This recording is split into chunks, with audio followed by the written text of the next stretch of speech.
Yakijiri hayo, bunge la kaunti ya Busia limefunga vikao vyake na kuelekea kwenye likizo fupi hadi Mei 12 mwaka huu.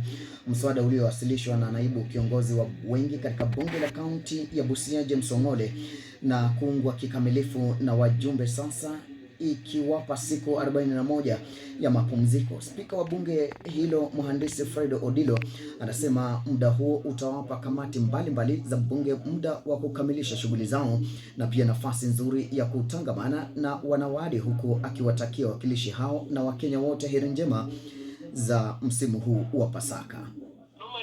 We have a parliamentary calendar. Parliamentary calendar runs from beginning of the year to the end of the year. The way the calendar runs, it has 3 breaks or 3 recesses.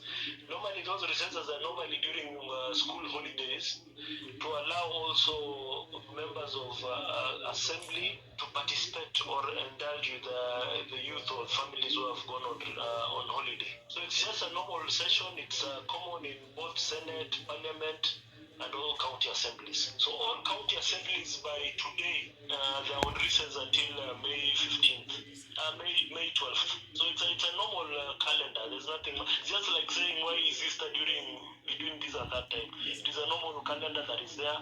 That is the same way our calendar is also. The parliament operations or deliberation does not stop the parliament from running or the assembly from running.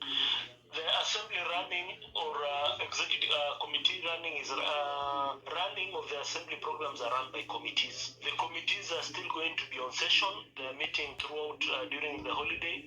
Kama ni mambo ya barabara, kuna chair committee ya roads, kuna chair, kuna vice chair, kuna 9 members. Their work is to supervise and to see works that have been planned continue. So there's nothing that stops.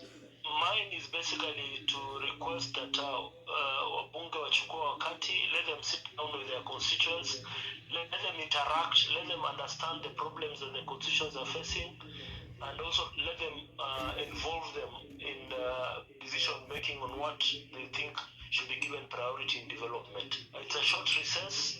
Of course, also let them have time for family and time for everybody back at home.